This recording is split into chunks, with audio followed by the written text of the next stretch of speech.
네, 동학농민혁명의 발상지이자 성지인 전국고창 출신 윤준표입니다. 오늘 발표 잘 들었습니다. 입법하는 과정에 이제 두 가지 고민이 있는 것 같아요.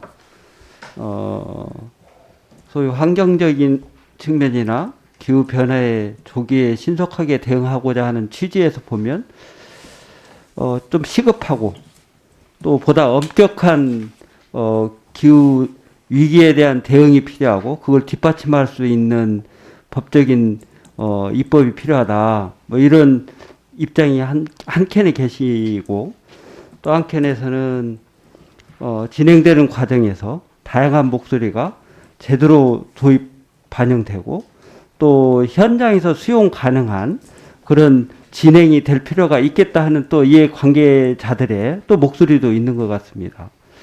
그래서 이거를 두 마리의 토끼를 다 잡아야 될 터인데 이걸 어떻게 입법으로 뒷받침해야 두 마리의 토끼를 다 잡을 수 있을까 이런 고민이 이제 사실은 들어요. 그래서 일단 먼저 우리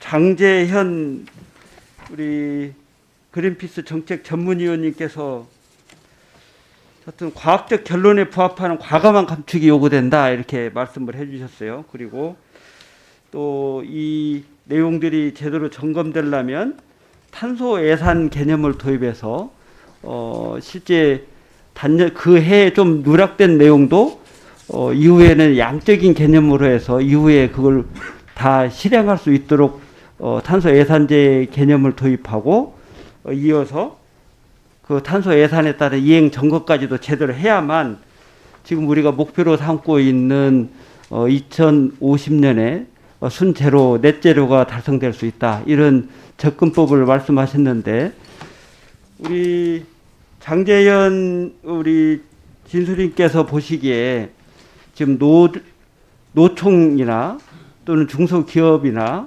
또는 운수업계나 이런 쪽에서는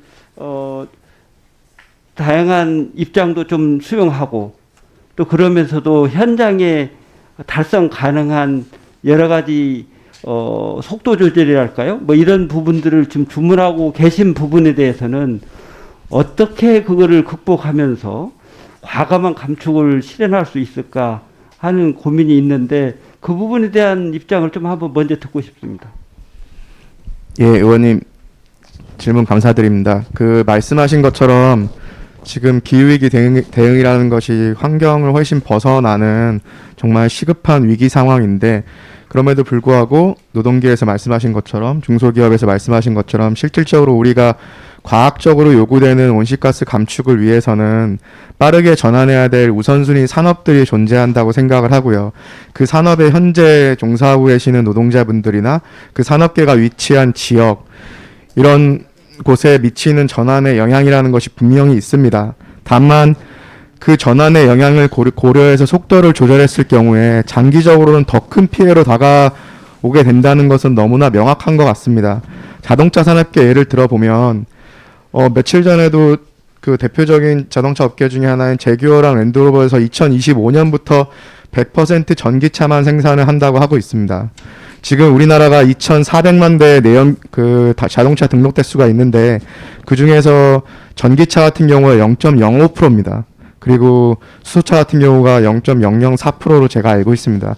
그럼 대부분이 내연기관차인 2,400만 대의 자동차가 지금 현재 운행되고 있는 건 우리가 어쩔 수 없이 받아들여야 되는 현실인데 속도를 조절해서 천천히 늦춘다 하더라도 실질적으로 우리가 산업 경쟁력에 뒤처지면서 나중에 더 빠르고 더 고통스러운 산업 전환을 겪을 수밖에 없기 때문에 아까 노동계에서 말씀하신 것처럼 노동계와 중소기업과 지역 주민들이 이 전환의 결정 과정에서 주체로 역할을 할 수 있는 건 너무나 중요한 부분이고요.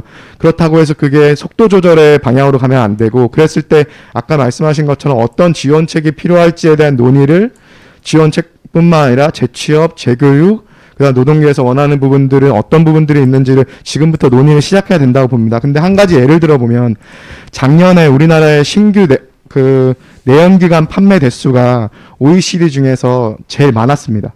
소위 선진국 중에서 작년에 휘발유나 경유차를 가장 많이 파는 나라가 우리나라입니다. 그 이유가 뭐냐면 이런 기후위기 상황에도 불구하고 코로나 때문에 경기 활성화를 위해서 자동차 개소세를 인하해줘서 그렇습니다.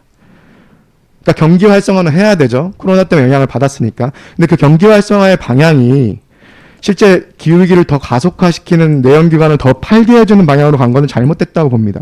예를 들면은 프랑스 같은 경우에 에어프랑스가 망할 뻔했는데 정부에서 구제해주면서 대신에 고속철도로 커버가 가능한 구간들에 대해서 국내선을 줄이는 조건으로 지원을 해줬거든요.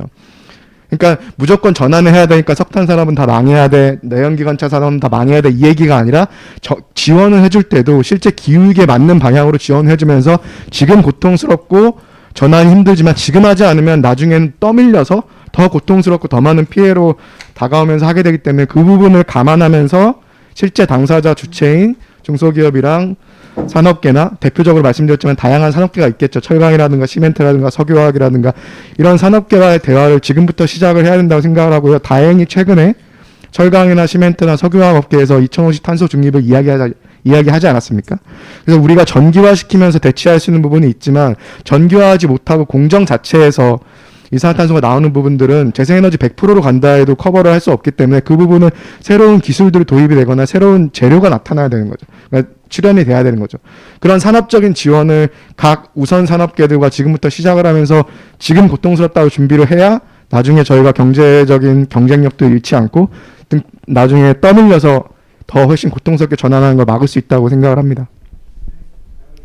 네, 윤준병 의원님 수고하셨습니다. 다음은 더불어민주당 비례대표 이수진 의원님 질의해 주시기 바랍니다.